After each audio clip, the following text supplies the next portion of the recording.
Hi friends, welcome back to our channel Lakshmi M tips. నేనైతే ముందు వీడియోలో చెప్పానండి, చిరుధాన్యాలతో దోశ అయితే ప్రిపేర్ చేస్తే చాలా బాగా వచ్చిందని.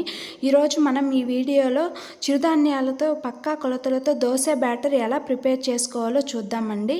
వీడియోలో చూపించినట్లు ఒక కప్పు నిండా సామలు అయితే తీసుకోవాలండి. తర్వాత అదే కప్పు నిండా కొర్రలు అయితే తీసుకోవాలి. తర్వాత అదే కప్పు నిండా సొద్దలు అయితే తీసుకోవాలండి.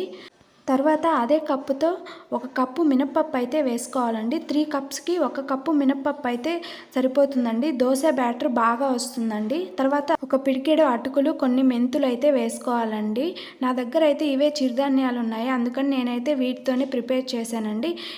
తర్వాత అందులో వాటర్ పోసుకొని ఒక 2-3 టైమ్స్ వాష్ చేసుకొని బాగా ఒక 8 అవర్స్ అయితే బాగా నాననివ్వాలండి. ఇంకా ఇందులో పెసలు, జొన్నలు, రాగులు, అరికలు, అండుకొర్రలు, ఊదలు, ఇంకా చాలా రకాల చిరుధాన్యాలు ఉన్నాయి కదండి, అవన్నీ కూడా వేసుకోవచ్చు. 8 అవర్స్ బాగా నానిన తర్వాత వాటిని అయితే మిక్సీ పట్టుకోవాలండి. తర్వాత ఒక 8 అవర్స్ అలా బయట ఉంచితే పిండి అనేది బాగా పులుస్తుంది. తర్వాత మనం దోశ ఎలా ప్రిపేర్ చేసుకుంటామో అలా ప్రిపేర్ చేసుకోవడమే అండి. మీరు ఒకసారి తప్పకుండా ట్రై చేసి ఎలా వచ్చిందో కామెంట్ అయితే చేసేయండి.